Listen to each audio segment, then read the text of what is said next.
Hello students, BSc second year maths में हम जो पढ़ रहे थे, हमने सीएफ जो है कॉम्प्लीमेंट्री फंक्शन निकालना सीखा था।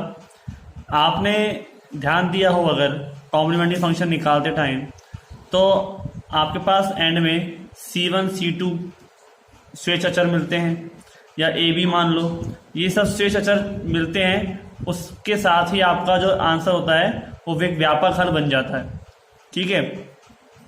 लेकिन यहाँ पर उन स्वेच्छ अचरों को हटाने के लिए कंडीशन दे रखी है y बराबर 2 जब x बराबर 0 और y बराबर -2 जब x बराबर π/2, ठीक है।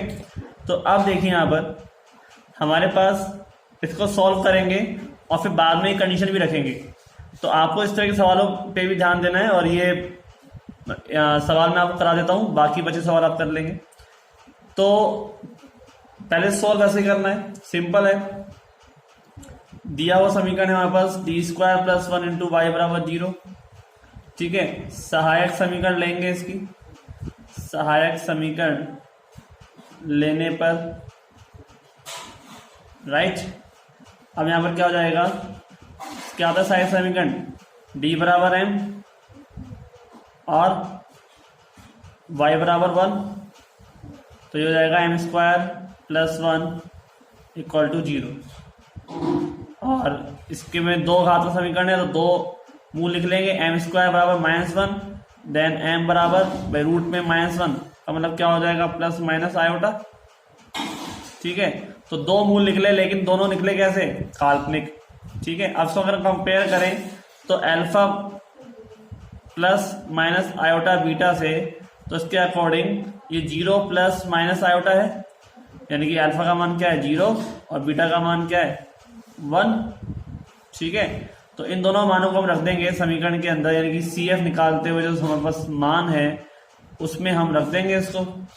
तो CF कैसे निकलेगा हमारा, CF हमारा निकलेगा कॉम्प्लीमेंट्री फंक्शन जब होता है, यानी कि हमारे पास इमेजिनरी पार्ट जब होता है तो हम कैसे निकालते हैं, तो वो है हमारे पास C1 cos βx + C2 sin βx और बाहर हो जाता है e⁻⁴x, ठीक है।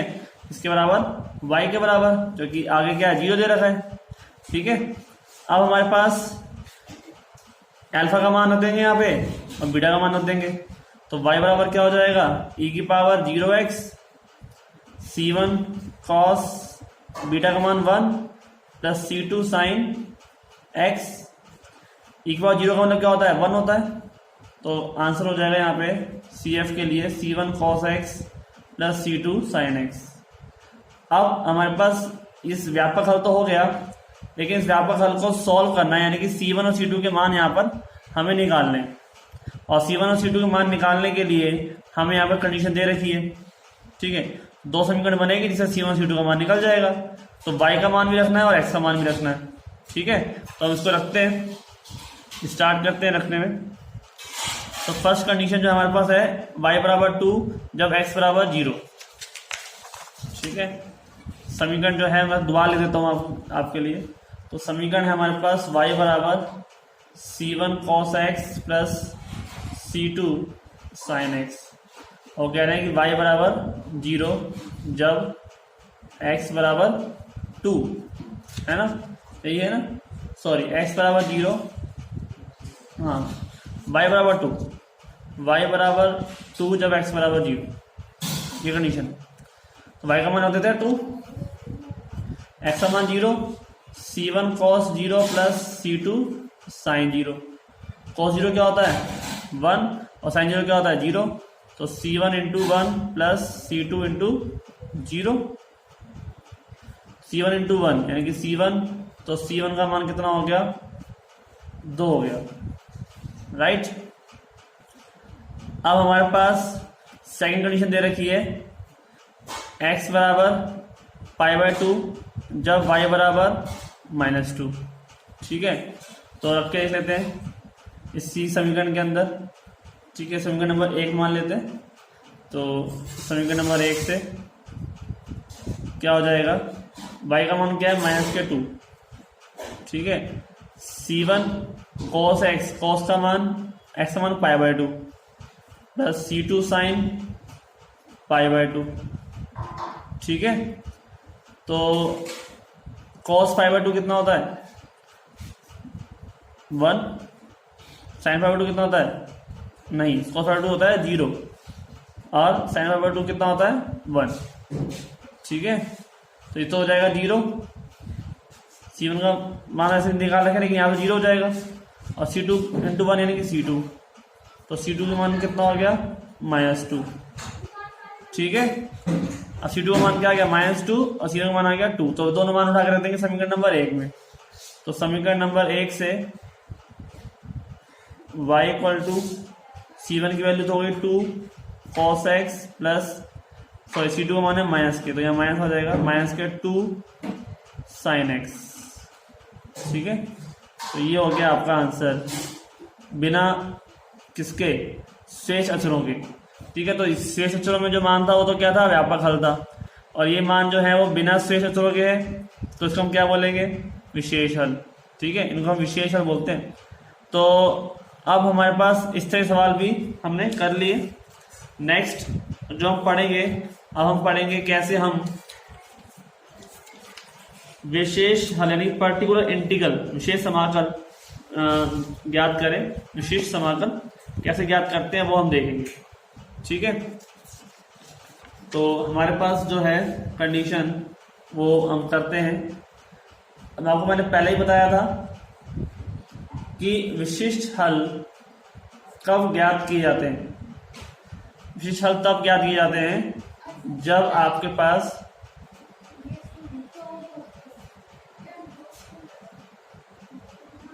विशिष्ट हल आपको तभी ज्ञात कर सकते हो जब आप q(x) का मान क्या हो ≠ 0।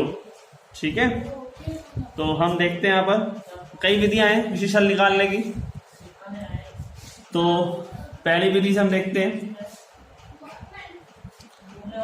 माना दिया हुआ अवकल समीकरण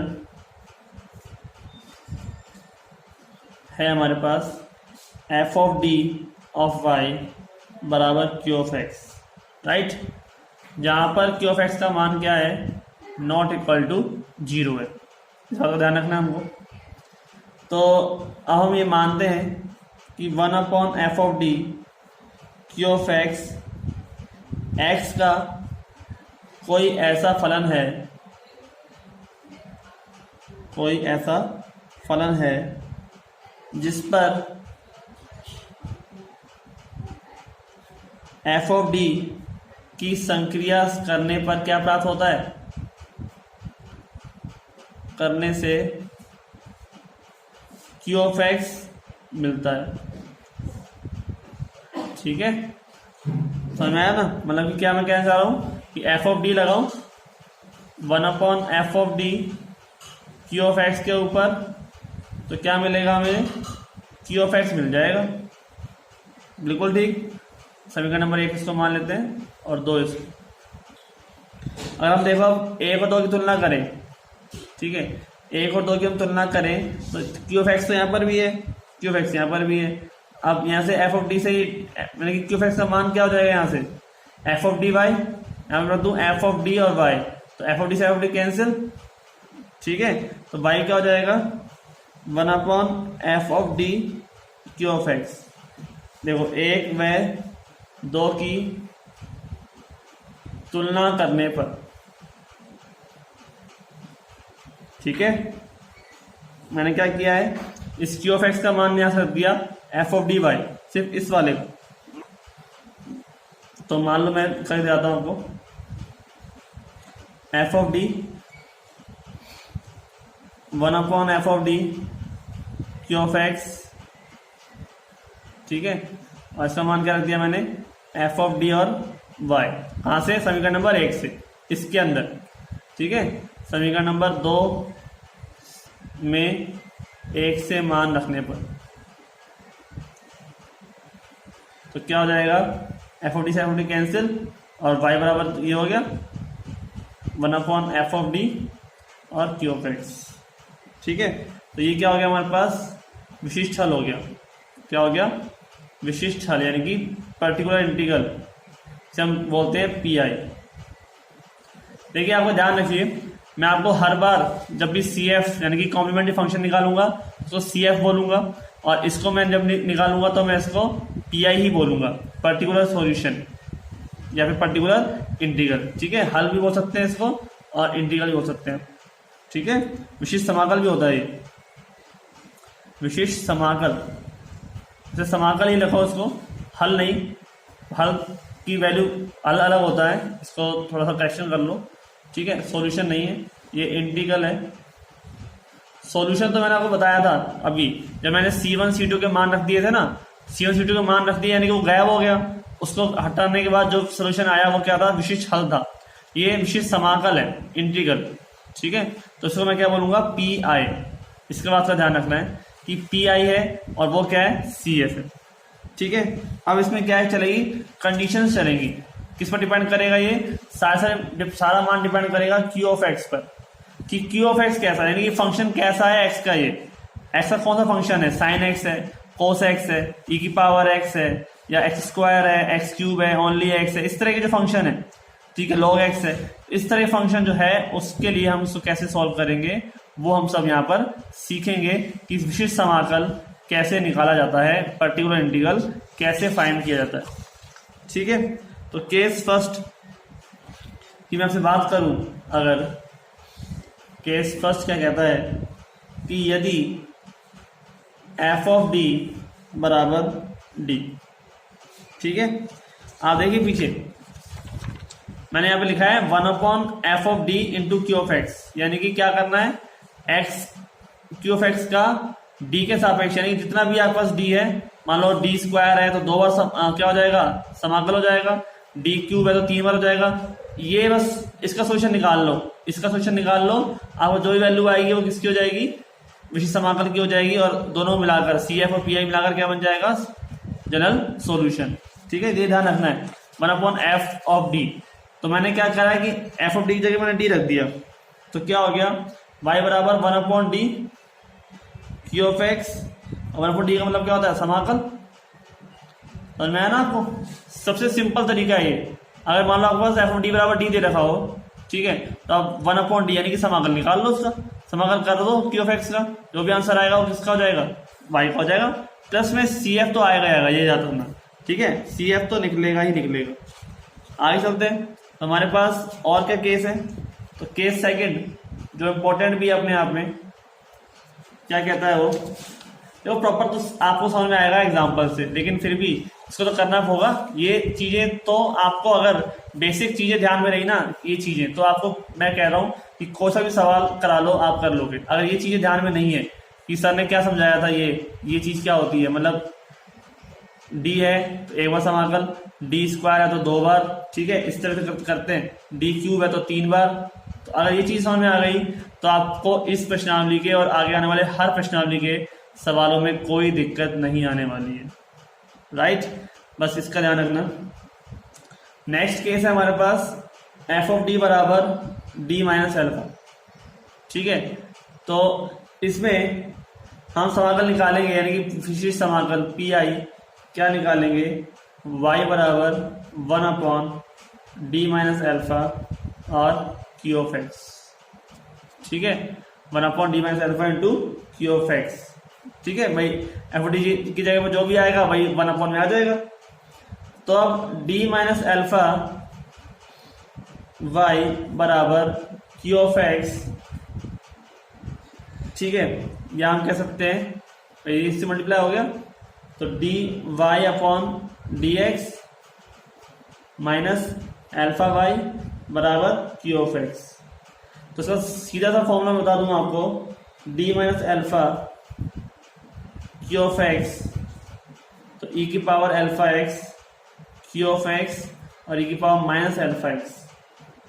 ठीक है, ये कौन सा तरीका है, ये वो तरीका है जिसमें आपको इस तरह से गुणनखंड के रूप में, ठीक है, जैसे d माइनस 1, d माइनस 2 या d प्लस 2, इसी भी तरह के, लेकिन फैक्टर फॉर्म में अगर आपको ये चीज दे रखी होगी तब आपको ये वाला फॉर्मूला लगाना है, यानी कि d माइनस एल्फा से कंपेयर कर लेना।